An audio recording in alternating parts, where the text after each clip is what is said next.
I'm Nicole Danielle. And I'm Megan Lee. And this is Romance on the Rocks, where two bookish biddies imbibe and discuss the romance novels they've been reading and start feast on nachos. Nacho. It's not a bucket. It's not a bucket, but it is an entire couple of trays. Yeah, nachos. Trays of nachos. Trays of nachos. We will be consuming. And what are you drinking for this episode, Megan? I have a cucumber margarita in the big boy cup. It's ginormous. And I am drinking my favorite beverage, a Paloma. Mm-hmm. Ready? Yeah. Cheers. Cheers. Love you. Scrumdiddly anxious as always. It's so nice. That looks good. All right. Street corn nachos? Street corn nachos and nachos favorite. Wait, pastor to the pew. I'm eating in. Oh, yeah. I'm going. This is not going to be pretty. Right. But luckily, most of this won't necessarily have to be. Yeah. Oh, my God. Mm-hmm. So, for those of you who may not know, both Nicole and I had books that involved nachos. Yours was... I had two. Well, cinnamon. The one with your cinnamon from that time I got drunk and saved a demon. Mm-hmm. By Kimberly Lemming. Mm-hmm. That had a literal bucket of nachos. And then I'm pretty sure in my recent stay, not stay, you read stay. I had stay, which did have nachos. It did have nachos. Mm-hmm. And then mine was One Shot by AC Wonderland. And that also had nachos, I'm pretty sure. Yeah. So we decided nachos was appropriate. Right. Well, that was delicious. I am sweating. Not from the food consumption per se, but I put a lot of this bad boy on my part of the nachos. So worth it. But I look like I put that all over my nachos. But we are at La Taqueria in Wausau, Wisconsin, and we thought this would be a great place to get our nachos on. Yeah. And have our bevies and talk about end of the year stuff. Yeah. If I can remember it. We'll see. We'll see how this goes. All right. First question. Megan, how many books did we read this year? So this would have been maybe 24 is my guess. I'm guessing about that. Yeah. I have a stack of these books back at my hotel room. And that's each. So probably about 50-ish books total. Yeah. Well, and I read some bonus books in the middle of that as well. Yes. So I would say at least one book every other week. So, Yeah.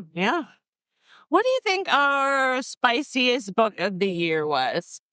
So I know my answer. I can't think of a name. What was my book? That was the Hollywood book. Yes, that was early on. Early on. But that you gave a Carolina Reaper. Because it left someone dead. Mm-hmm. Yeah. That was Tricks of the Trade by Ben Tyler. Yeah. And for a while there, I had even debated whether or not it was an actual romance. Because it felt like most of the beginning of the book was just a lot of smashing. There wasn't a lot of good interpersonal building of a romance. But then toward the end, my main character actually found a really solid dude. This has been so long. I don't remember the guy's name either, but I remember continuing to say, constantly, thank God for Ron, because that was that character. Oh, yeah. Remember that? That book would have been unbearable, but thank God there was one redeeming character. But yeah, it left somebody literally dead from sex. Yeah. I think for my spiciest book for the year, I didn't ever hit the Carolina Reaper level for the podcast. There was some habanero level ones, but I honestly don't think there was anything super spicy. And what I had that was the spiciest, it's all kind of equivalent. So I probably have 5 or 6 books. So I want to say that you probably had the spiciest book of the podcast. We did. Yeah. Favorite book couple from the year? So this took some thought. I had to ponder, but I'm going to go back to The Kraken Sacrifice. Ooh, yeah. Yeah. That was Fane and Catalina. Yeah. I just really appreciated how caring they were. It was a respect and bodily autonomy and caring for each other through sickness and things like that. So I just really appreciated the slow build. And they were the ones that built intimacy through playing board games. And I thought that was just very sweet. That's right. I forgot about that. Yeah. And how about you? I'm going to say my favorite book couple is Cinnamon and the Demon from That Time I Got Drunk and Saved the Demon by Kimberly Lemming, because he just admired her fierceness and her pocket snacks and her ability to cook, and right away was enthralled with her and never expected her to change, as we sometimes see occasionally in romance books. And they just had a fun little romp of adventure, and Cinnamon was pretty awesome, so I'm rooting for them. There you go. All right, next question is most disturbing size of a schlong during this year's podcast. So most disturbing side, there were quite a few that are too big, but I'm going to go for, what was the other underwater one? The Emma Ham book with the Undine. Whispers of the Deep. Whispers of the Deep. Okay. I flipping loved that book. Yeah. So much. I've already gotten through the second book in that series. I have the third book sitting at my house, and the fourth one is not out in paperback yet, or it would be there. So this is not a commentary about whether or not the books are good. I loved it. Yeah. And we love us some Emma Ham in general. Oh, yeah. In general. But he not only had one giant schlong, he had two. And there was a scene where she serviced them both. Oh, gosh. And I just kept thinking, nah. Not like that. No. And yours? It's definitely going to go to our Minotaur friend from Morning Glory Milking Farm by CM Nescostos. Yes, I think it's CM Nescostos. It goes to the Minotaur man. Yeah. Because it was described as being the size of her arm. And yeah, I was like, no. And again, if you got two, double no. Right. All right. Along that line, best anatomy references or descriptions. Do you want me to go through our ledger? You can. I think I already have it in my head. Okay, go for it. Go for it. I'll tell you the one I thought was kind of fun was slick heat. Yes, the slick heat. Slick heat. But, you might be able to convince me that there's something else that I need to vote for. Okay. So, scrolling back to the notes, we have dewy folds. No. Bulbous head, turgid length. We have the prehensile penis. Yeah. Yep. I mean, that's good. But that's more of just telling us what it is instead of like... Right. Descriptive, yeah. Feminine heart, man root. That was one of my favorites. Yeah, okay, for the male anatomy, man root. That is the one good thing that Patrice Small gave us, was the man root. Patrice also gave you pleasure sheath. No, that's a big no. Slick heat. Slick heat. The snug portal. No. And stuffed clasp. No, the clasp. That's right. No, that's a big no as well. And that's what I have on our ledger that we remembered to fill out prior to show record. Yeah. Man root. That was amazing. Yeah. All right. Favorite romantic reminder of the year? Well, most recently, sploosh syrup. That would I would go for that. However, again, back to the board games, creating intimacy through alternate means. I really like the board games. I also feel like there's, like we always talk about, a lot of communication issues. In Stay, he met her where she was. She was having a hard time communicating verbally, and they had always had a messaging relationship. They had talked a lot through text. Yeah. And so even though they were sitting next to each other, he knew she was uncomfortable, and he just started texting her. Which I love. It broke the heat. It broke the heat. Broke the tension. Broke the heat. Broke the heat. Well, it created some heat is what it did. Right. I thought that was very nice as well. So I don't have necessarily one, but a handful. Yeah.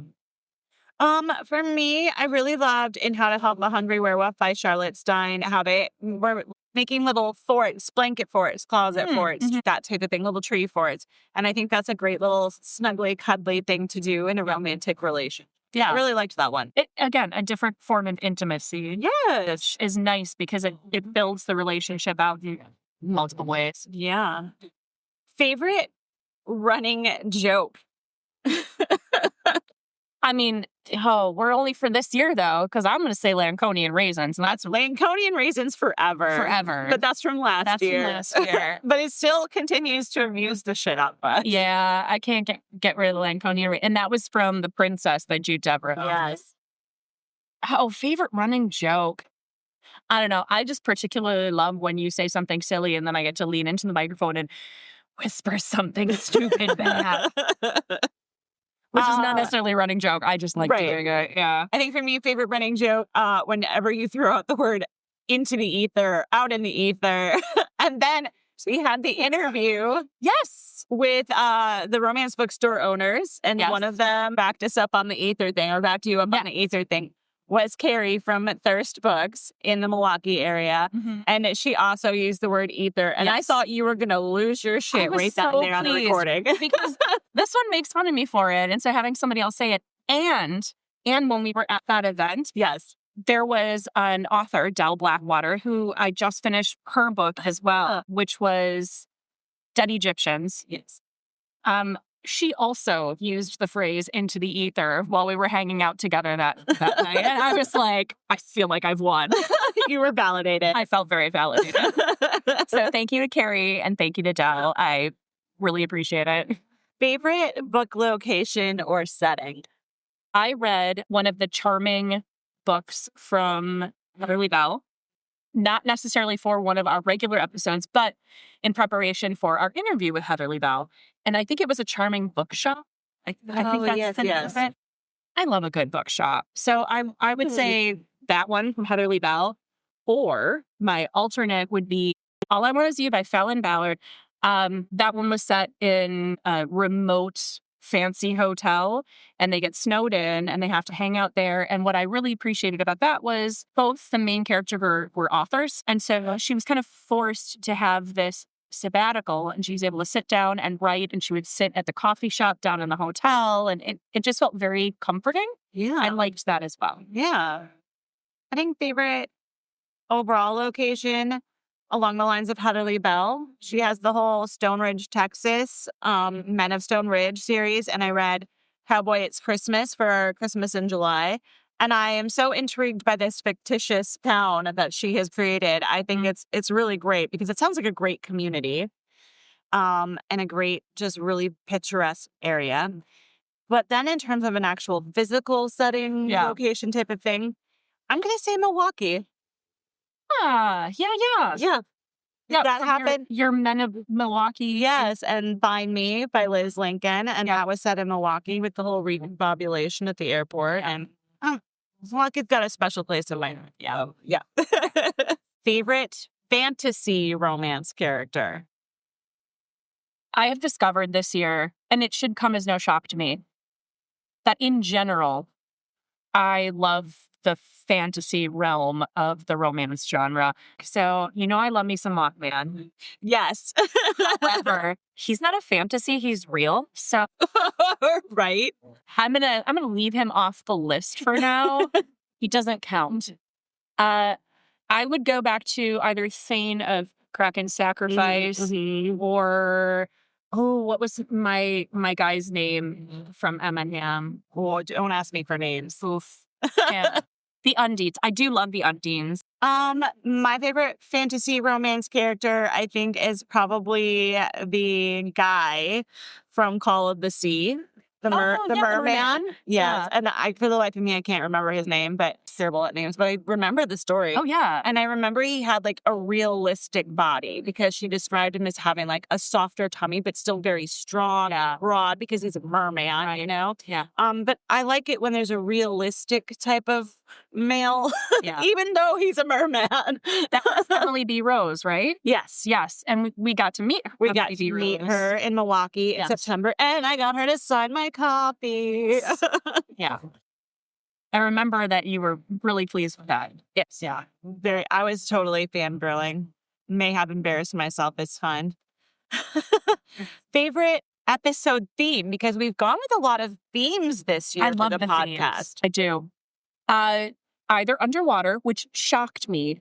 I hate being cold. I hate being wet. I did not expect that would be my favorite genre. And I don't know if it's the genre or the authors I picked. So yeah.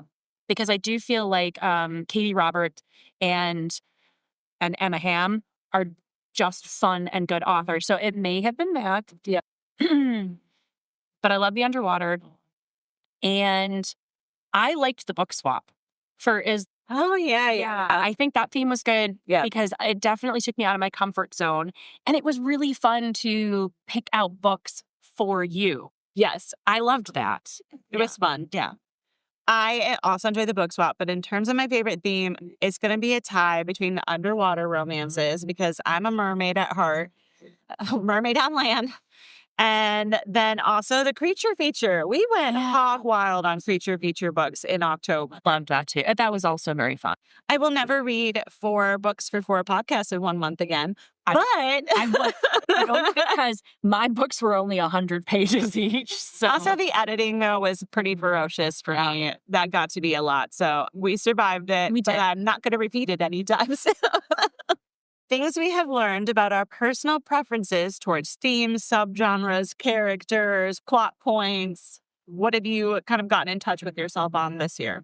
Well, like I mentioned earlier, I like the fantasy world. I do. I love a good immersive experience, and I like reading as escapism. So for me, if it ends up being a little bit too realistic, I get bored.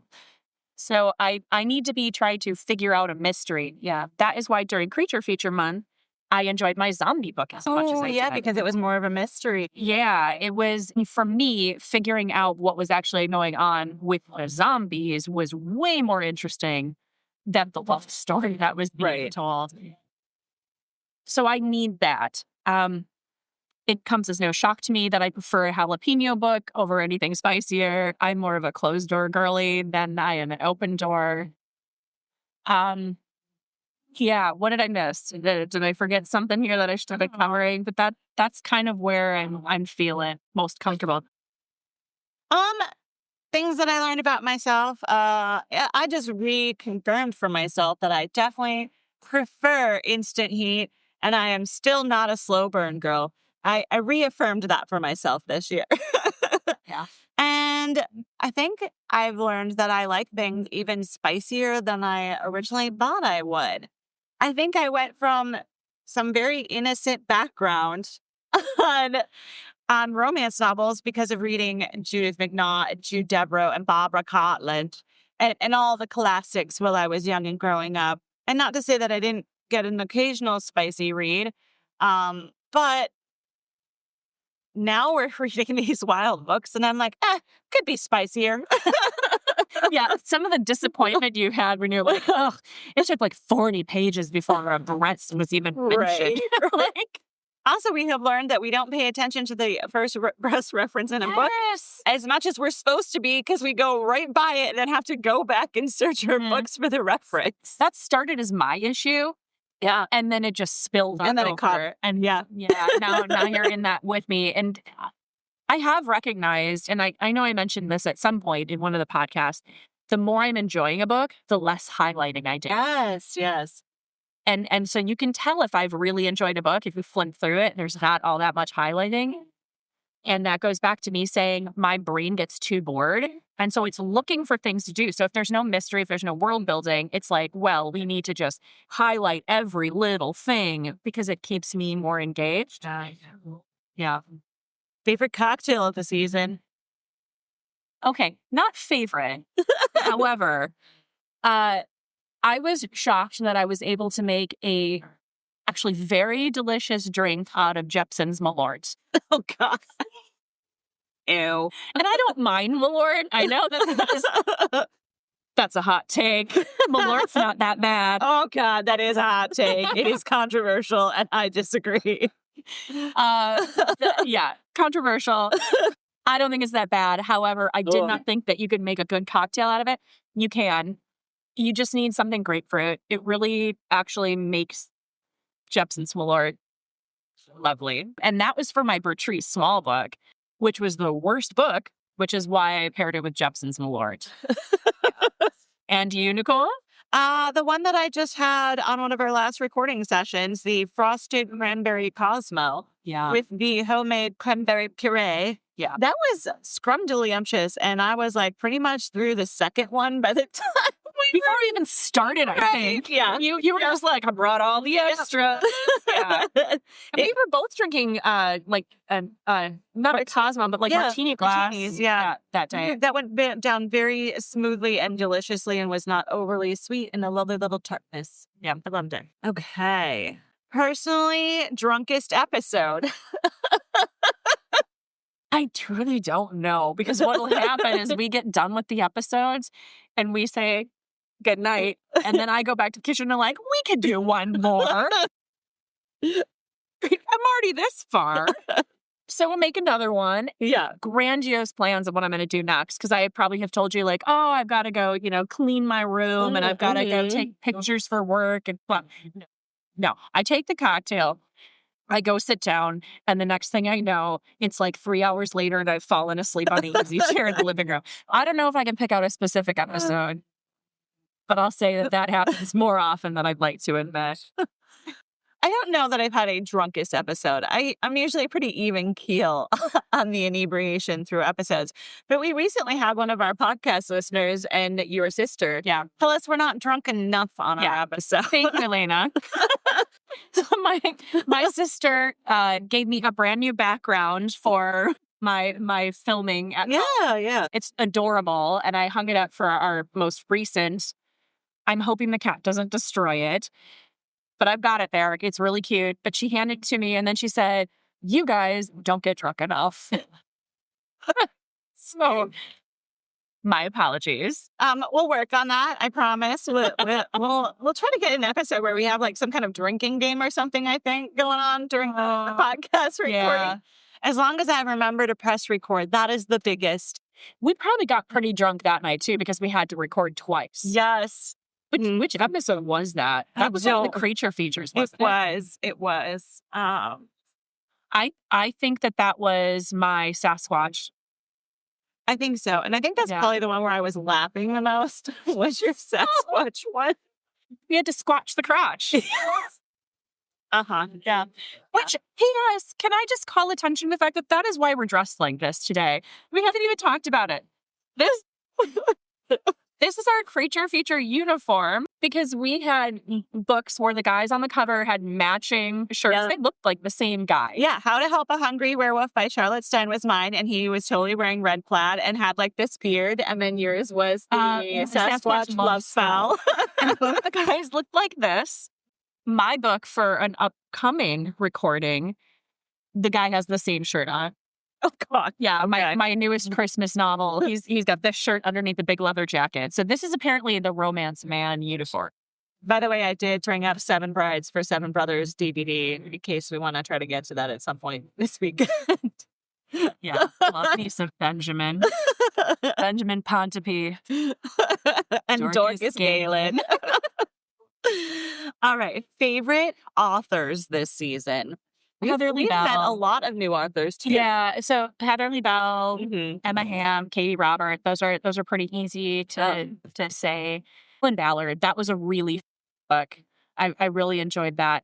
Oh, right. Oh, my Mothman book. Oh, yes. Her name's escaping me. She's got the Paige Lavoie. She has got the best Instagram. Oh my God. Follow her on socials. Yeah. Adorable, cute, always something fun. Absolutely. Paige Lavoie. The Mothman was written so fun. How about you? What's on the list? For me, Heatherly Bell, always going to make that list. Emily B. Rose. I loved the whole mermaid vibe thing. I honestly can back you up on the Emma Hamm and Paige Lavoie. Even though I didn't read anything for the podcast officially, I'm totally jamming with those writers. I'm going to say Charlotte Stein really rocked it for me. And then there was some summer ones, I feel like. So I feel like I'm leaving things out. Yeah. I would read more by who wrote my book Stay. It was Serena Bowen. Oh, B.K. Borison for me. B.K. Borison. Can we look up real quick? I Which need to Stay. Serena Bowen and yes, that was Elle Kennedy and Serena Bowen. Elle Kennedy and Serena Bowen. Yeah. That was a fun one. I would read more from that. And Kimberly Lemming for me, that time I got drunk and saved the time, and she's got a bunch more, and I would 100. They're on my TBR list. Yeah, I gotta read them. Yeah, I gotta know what happens.